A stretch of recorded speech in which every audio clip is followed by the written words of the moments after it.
Well, good morning, good afternoon, good evening. Welcome back to another episode of the Not Your Enemy Speak Out session. Shannon, what's up? How you doing? I'm doing great. How are you? It's Saturday. I'm just happy it's fucking Saturday. This has been Oh, this has been the longest, shortest week ever. yeah. Um, we once again we have another exciting and great episode for you guys today. We have one of my dearest and closest friends. I've known her now for 15 years. I've watched her grow Wow. into such long time. Such an amazing businesswoman. She's an entrepreneur. She just launched one of her new business ventures, For Us Hair Company. Give it up for my girl, Miss Danielle Fisher. How you doing? Hey, good morning. Happy Saturday. I'm just as happy that it's Saturday as well. I didn't realize it's been 15 years. That's a long time. Yeah, that's a Woo. long time. No, that was 2005. Wow. And for everyone who don't know, we all went to Temple University, so you'll see a theme with our shows with See? all the Temple alums. Right, right. So Wow. Danielle, tell us how you doing. Tell you how you feeling. What's going on? I am doing well given the current state of the world. Very, very blessed. Trying to stay within my peace and my Zen zone. But I am doing well. Good, good, good, good. Please excuse the ambulance that's flying by in New York It's here. okay. Oh, how I miss the city. Well, Daniel, you look great. Your hair is Thank you. popping. You're Thank glowing. you. Just want to give you all the flowers today. Thank Um, you. so you talked about it briefly, but how has 2020 impacted you? I mean, obviously, climate's kind of crazy, but how has it impacted Mhm. you personally? So I think the same for most people. This year has been truly a roller coaster. I'm blessed to say I throughout it all I've had more highs than lows. And I was just recently yesterday thinking about the year and where I am in this year. As Jared mentioned, I launched a brand new business in the midst of a pandemic, and it really came from me being home. Like a lot of people, I was furloughed from my job. I was sitting like, oh my God, what am I going to do? These bills are still coming. How am I going to support myself? And it made me realize I'm so dependent on this one source of income. Um, what happens if that is taken away, just like it was? I had no expectation of that happening. So being able to launch my business in that environment and just coming to the realization that I have these skills that have been given to me that I'm not utilizing that are a viable business and can be a viable source of income. And it's something that I love. It was eye opening. So this year has been truly eye opening. And I just think about it in a way, there's so much that has happened this year that's been out of my control. Mhm. It really grounded me and was like, all right, it really put me in a place like, all right, Lord, like I see what you're doing. I see that you are, taking a lot of the outside factors and really making me realize that nothing happens outside of God, that Right. He's fully in control of my life, no matter what goes on, no matter what happens, as long as I rely on Him, it all comes back to that for me. So this year has just really, really been eye opening. It's been a blessing. It has been a struggle, Mhm. girl. Mhm. It Yes. has been a struggle, and I'm just thankful to still be here Right. And that's at so this. great that you acknowledge that it was a struggle, and then so much good has come out of that struggle. I think a lot of Mhm. people don't take the time out to understand that you kind of have to go, you have to go through that dark. You got to go through those bumps in order to get through to the Mhm. other side. Not your enemy is a representation of that, of having those struggle moments and having that same Yes. realization. I think I've learned from you about making, especially in recent years, about having multiple streams of income and looking into and investing in it. A lot Exactly. of what I was telling you, Shannon, came from Danielle. To be honest with you, so Yep. she's into investing, and you've always had that. Mhm. First of all, you've been a hustler. You know how to move it. And I've always been so impressed by that, and just inspired by that. And a lot of that energy came from this. So I thank you for that as well. Thank you. Um, Yeah. you I spoke. just Well, want you to spoke. say, go Huh? ahead. Go ahead, Jared. No, no, I didn't want to jump into. I just wanted to talk about your new business. That's what I'm so excited to get Yeah, into. Yay. I am too. What's the mission behind for us? So Foress, as the name suggests, it's created specifically for Black women, for Black hair, for women who have curly, coily textures. Our hair is very specific, and it's so important to us. And there's so many people who have benefited benefited from our hair. And from the fact that this is something that's so important for Black women. So my goal in creating Forest, I've been natural for a little over 10 years. So I have been through it all. I've had like 3 big chops. I have tried every product in the book. I've looked at almost every YouTube video, tried all the hairstyles, all the techniques. And something that I found that always was a struggle for me and that frustrated me was that journey, trying to find the right products or trying to find the right technique for my hair. Because um, I'll speak for myself. I went natural and I expected my hair to look like one thing. Mm. And then I started styling it, right? And watching those videos of girls that maybe had like a 3C, 3B. And I was like, yeah, my hair is going to look like that. And it doesn't. That's not my texture. That's not my curl pattern. So that was a struggle for me to, one, accept my hair, and then two, to find products that worked for it, that enhanced my curls and worked with my texture and embraced my texture. So the mission behind Forest is just that. To create products that work with your curl pattern, not against it, that don't manipulate the way it looks, but brings out the absolute best in your hair. These are recipes. I started by launching recipes that I have used for over a decade. As I mentioned, when I started to struggle and spending all that money on different products, I was like, okay, let me start mixing up things at home. And I would combine products and add ingredients. And I found ways and products and created things that work best for my hair.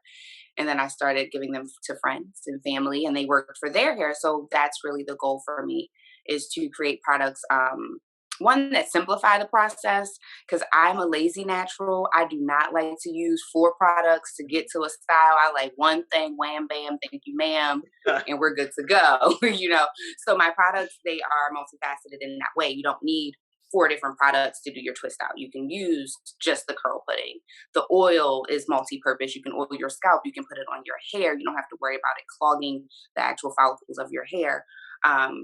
So that's my goal, just to simplify that process for women of color and to really provide products that speak to the issues we have with our hair. And Tangles, sidebar, dry. it's for men too. There's some men products for us too. We can Yes. use So your let me stop oils. saying women. I'm sorry. Girl You power. I love my Black true, but women. I'm just yes. But truly and honestly, it is for Black hair. Yes. Okay. And if you have curly, coily hair, man, woman, child, and everything in between, it is for you. It is for your curls. It is for your coils. All of our products are hydrating. All of our products are made of natural ingredients. Oh, All of our products promote healthy scalp, healthy hair growth. So thank you, Jared, for pointing that out, because it's not just for the ladies. Right, because some people, you keep talking about the choppy hairlines. I keep and the patchy beards. Yes, it's for your beards. Exactly. Exactly. It can go on your face because it is natural. There's no chemicals in our oil. Even the preservatives that I've used are all natural as well. So they can go on your face. That's how gentle and natural the products man, I have so many questions. Only because are. same, I've been on this natural hair journey for like 10 years. I Uh-huh. started the top. That was probably the easiest part of my life, doing the chop, because you don't got to really do much. But Girl, it's the best. yeah, paying the money, trying out the products, understanding, like, I just now realized like what texture hair I had. I was like Mhm. over here thinking I was like 4A, 3B. I'm like, that's not, no, I'm 4C. Yep. I'm a 4C. Same. But people don't, it's very like common, especially in the hair care world, that everyone thinks they have a solution, but you really got to do your research. And so Hmm. hearing you kind of explain it makes me happy, because I'm a try some. 4C is a thing. But Yes. what is the most difficult part of starting the business? Because you kind of laid the foundation of why you started it, but what was the Hmm. difficult part of it? So I think it's twofold specifically for us. This is the second business I've started. So from starting 2 different businesses, one of the things that I've struggled with, or that has been a struggle for both, and they're in completely different industries, has been doing your research and really understanding your industry. So that has been a struggle for me. Being excited about starting your business, you want to jump in, you want to go, right? You want to take off running, you have your idea, you want to run with it, but really understanding your industry and taking your research to see what has already been done instead of reinventing the wheel Mhm. and, going beyond what you need or working harder than you need to. Taking that time and really stepping back and saying, okay, this is what I want to do. Let me look at others who have done what I want to do, and let me be a student first before I just take off and run with this business. That has been a struggle for me, because I am like, my brain goes a mile a minute. So when I have an idea, I immediately want to get to work on it. And sometimes I'll start doing something and I'll get frustrated. And then I'll go back and I'll watch a video or I'll read a book, and I'm like, oh, I could have done it this way all along. So that's been a struggle, just slowing down, doing your research, understanding what you're doing. Also, leaving room to grow. So I am also a bit of a perfectionist. If it's something that I care about, I want it to be perfect. I will overthink it down to the smallest, tiniest thing, to the point where I'm like, nope, I hate it. I don't want to do it. So being okay with making mistakes as well, like no matter how much you try to plan, mistakes are going to happen, and you learn from those mistakes. So I think that's a struggle as well. That's been a hard part for me, to be okay with making a mistake and starting with what you have and starting with what you can do, and not saying, oh, well, I know for my hair care line, I was like, well, I don't have a shampoo recipe. How can it be a hair care line if it doesn't have a shampoo? It's like, no, you start with what you have, and you perfect that, and then you will learn as you go. So those have been the two struggles. And then also with Forest, as I mentioned, these are recipes that I've always used, right? So it's no problem for me to whip them up in my kitchen, throw them in the fridge, use them when I need to. But in order to sell these products, there's a chemistry aspect to this Mm. that has been a struggle. So for those out there that are starting cosmetic lines, who want to start any type of beauty line, pay attention in your chemistry class, take some cosmetic chemistry, because that has been a struggle. Okay, I've been in the kitchen like, you know what, Lord. Yeah, can you talk more about the chemistry part of it? Because I didn't even think about like you have to measure that stuff out. You can't just be like, I'm gonna pour all Yeah, the soybean oil in it. You got to know. So can you talk? right. Can you talk more Yeah, about that? there is of course, like you said, there's measurements, there's consistency. You want to, every time I make a product, you want it to be the same across the board. Like, I don't want to sell you an oil one month and you're like, oh, it works, and then the next month you're like, make my hair a little dry. So you have to be consistent in those formulas. And then specifically, going back to the chemistry and preservatives, understanding what amount of preservative you can put in a product that will actually Mm. preserve it and not be damaging to the skin and hair. Um, Being able to convert those measurements, just coming up with the right formulas and understanding how certain things mix together. If I mix this product with this, is it going to have a reaction? Is it going to create something that I don't want it to create? So that is an aspect of it that is all new to me, that I am still learning. I am still reading. I am investing time into learning that aspect of it. Gotcha. And you said something else that I think is so helpful. That you know me, I overthink things down to the Hmm. ground too. And I think that has stopped me from doing things much quicker in my career. How do you silence that inner narrative, that sometimes can be negative, or that inner saboteur? Like, how do you typically silence that to move forward? Because I know it has crippled me plenty of times. Yeah.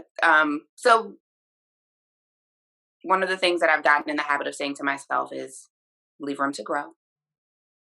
Right? Because if you do everything perfect the first time, and it's, where do you go from there? So that's something that I've said to myself. And then, just as I mentioned, I have learned to just slow myself down and say, okay, you're struggling with this. What is it about this product, or what is it about this label that is stopping you? What's the holdup? And then again, looking at people who have done what I'm trying to do, and studying my industry and studying those who have been successful, in the things that I'm trying to do, that's a way that I've been able to move forward and taking a look, not just at their successes, because that can frustrate you too. So don't just look at the things that they did well. Really go back and look at the products that they may have put out or the ventures that they started that failed, and say, Right. okay, well, let me see how they failed at this, or let me see, am I doing the same things that they're doing? So that's one way that I've been able to kind of slow my brain down and really isolate the things that are bothering me, or the things that I feel like, oh, I don't like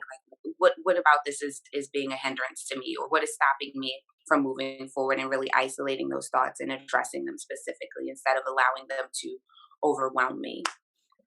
Beautiful. I mean, you're just dropping so many gems today. Like, So so I when get I say you learn through the struggle, it has Mhm. been a struggle, and I have learned. ah man. Every time you do one of these episodes, I just sit there. I'm like, I was okay, all right. I'm listening, God, because he's saying something to people. Um, what what piece of advice, because you've been giving lots of it, would you give somebody that's just starting out? I mean, you've kind of already said a lot, but if they're Mhm. starting out specifically, because I know you said you have more than one business, but if they're just starting out a business, doesn't have to be hair care, what would be an advice other than you've given a lot? Um, if you can find a mentor. Um, I think that learning from someone else, or having someone else even to bounce, even if it's not a mentor, even if it's someone that's like-minded, because like Jared mentioned, him and I have conversations all the time about, we're working on two separate businesses, but we talk about the things that we're working on that we're struggling with, ways we're addressing those struggles, the ways that we're moving forward in our businesses, our successes. Have a mentor, have a partner, have someone that you can talk to when you're getting ready to start your business. Don't be afraid to bounce those ideas off of someone. That way, because sometimes we get stuck in our head, so we'll be like, we'll overthink that idea and like, no, it's not a good idea, I shouldn't do that, or you can't get past whatever it is that's stopping you from starting that business.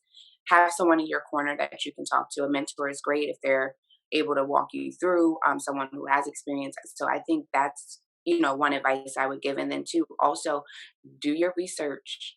Do your research, read, watch videos. The more you know, the better equipped you are to make decisions. And in starting your own business, you're going to have to make a lot of decisions. So the more information you have, the more comfortable you'll be making those decisions. And then again, leave room to grow. It doesn't have to be perfect the first time. Start with what you have, do the best you can with what you have, and go from there. You're right about no days off. Hashtag no days off when you start your own None. business. um, Weekends, what are those? Exactly. Danielle, 5 years from now, where are we seeing for us? Where are you going to be? Where are your business going to Woo! be? Um, Forest will be in your local Target 5 years from now, because Target is one of my favorite retailers and I'm claiming it now. Yeah. So that you will be able to purchase Forest.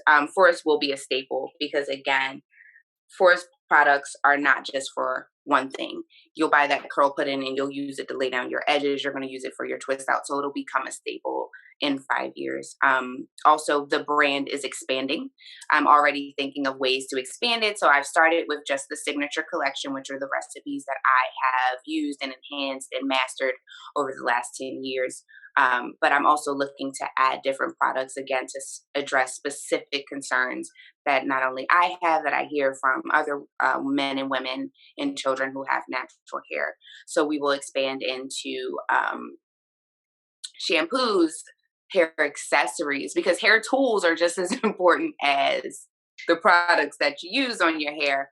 I would also like to expand into education, educating young men and young women about their hair, because just like you mentioned, Shannon, when you go, I mean, now it's a lot better than it was 10 years ago. There's more information, but when you go natural, all the time, you don't know what your curl pattern is. You don't know why it matters what curl pattern you have. You don't know how using a certain comb affects your hair. So I would love to get into, in 5 years, also just educating Black people about their hair. I want us all to love our hair and not just to wear it in a natural state. However you choose to wear it, whether you're wearing a wig, whether you've got a number one from the barber, I want you to know your hair, love your hair, and be able to do whatever you want to do with it and be comfortable in that. That's so dope. And the reason why earlier I mentioned men. I know that we have it so much easier. We can just go to the barber and just. But Hmm. with me and lockdown and not being able to go to the barber, I was seeing my face look different because my hair was growing and I wasn't Yeah. used to it growing out. So I wasn't used to it growing out at all. And I would go to my mom's house and she'd look at me and she'd be like, "What the fuck is going on with your hair?" Like, and I would be like, "I don't know," and I have no idea. And you were one of the people who were no one of the only person who was like, "No, Jared, this is what you can do." And having Hmm. conversations with people. I remember I went out to the bar and someone told me about 4C hair. I didn't had no idea that there were different. I thought it was I'm a black person. We all got the same type of hair, Yeah. but and once I learned that, it kind of opened my eyes to this whole world. So, I know that men, we don't have the same struggles, or not all of us, but it's still a bit of a journey for me. It's still just Hmm. trying to understand. Well, why is it looking like this today, but didn't look like this yesterday? Or Yeah. I just finally got a fresh shape up for the first time, and it really just changed the way my hair looks. Cause I'd asked you, I was like, should I be getting it cut? And you're like, yes, Sherry, you should be getting Right, it trimmed, but I didn't know. like just let it grow. No, be wild. Um, And yeah, it's an ongoing learning experience. Because my hair over the years, my texture has changed. yeah. I have more than one texture.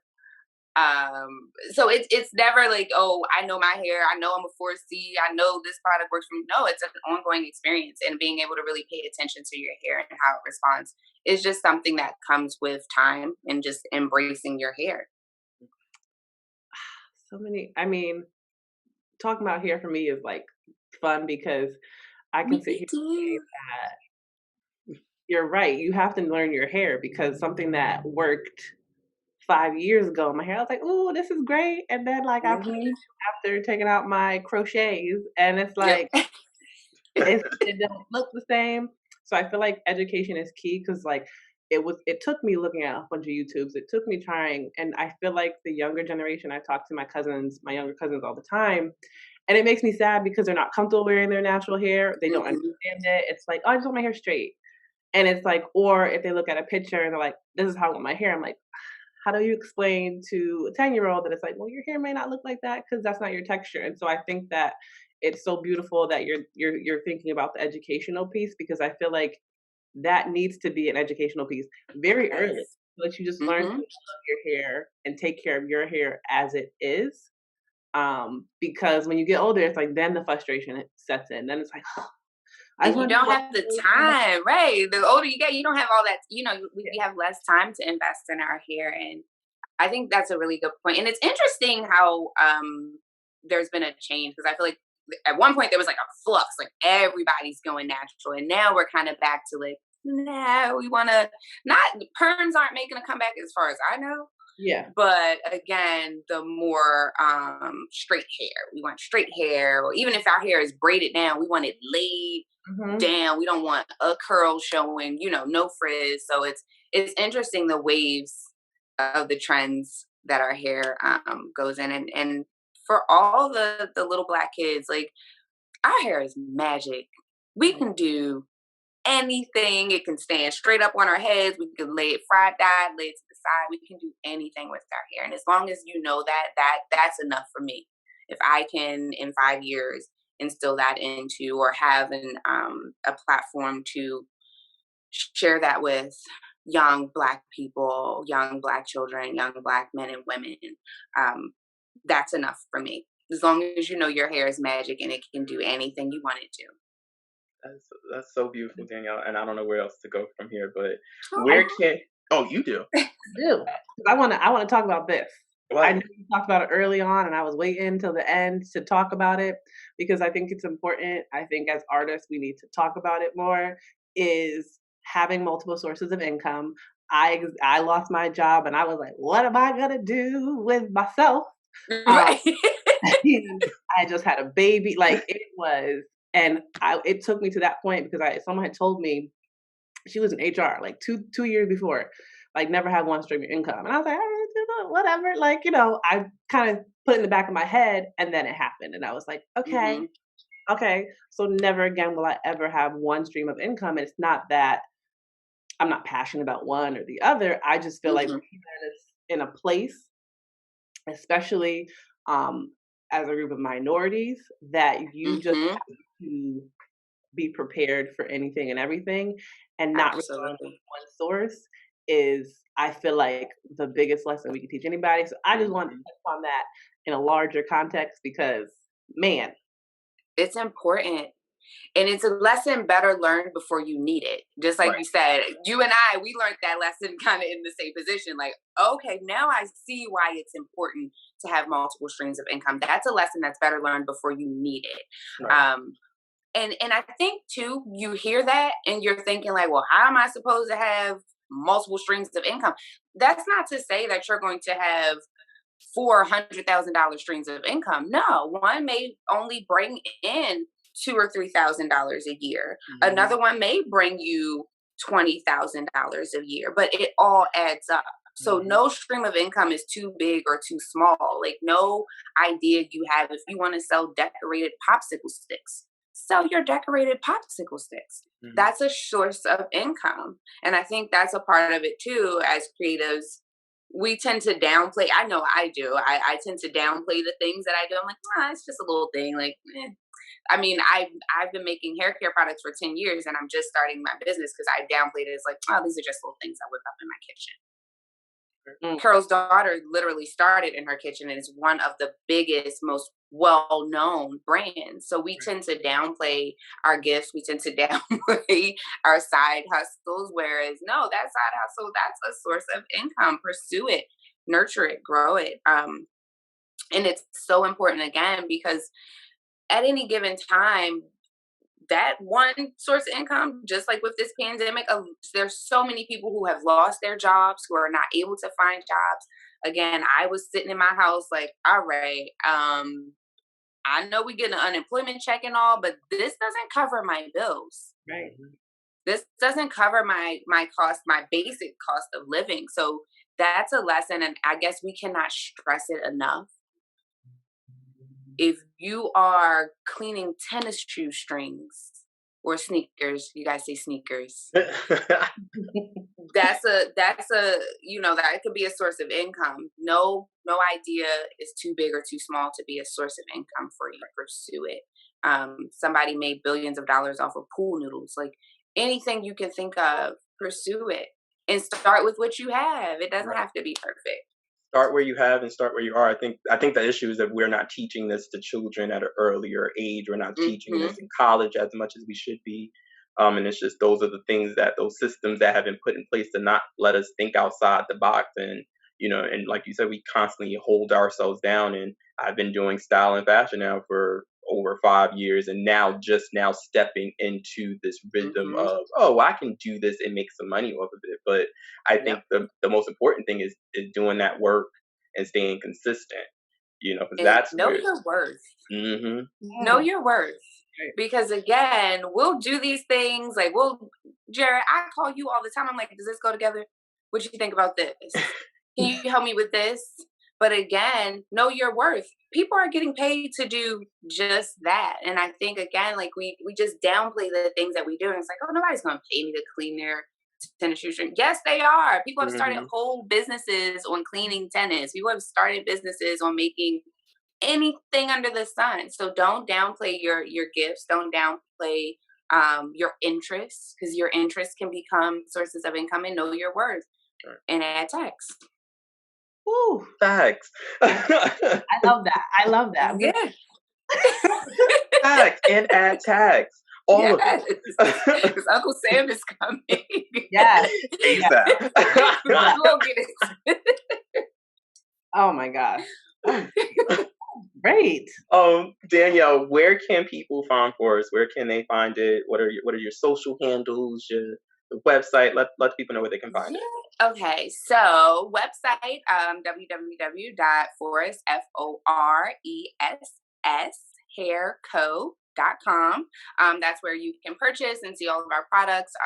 feel free to reach out if you have questions. Like, I'm happy to answer questions about the products. It's actually what really gets me excited. And then we are on Instagram at foresshairco.com. Again, that's FORESS. Facebook as well. I am considering a Twitter. I am not a big tweeter. Like, I'm not. I'm working on it, but I'm considering it because, again, I love to answer questions about the products, and I love to hear feedback.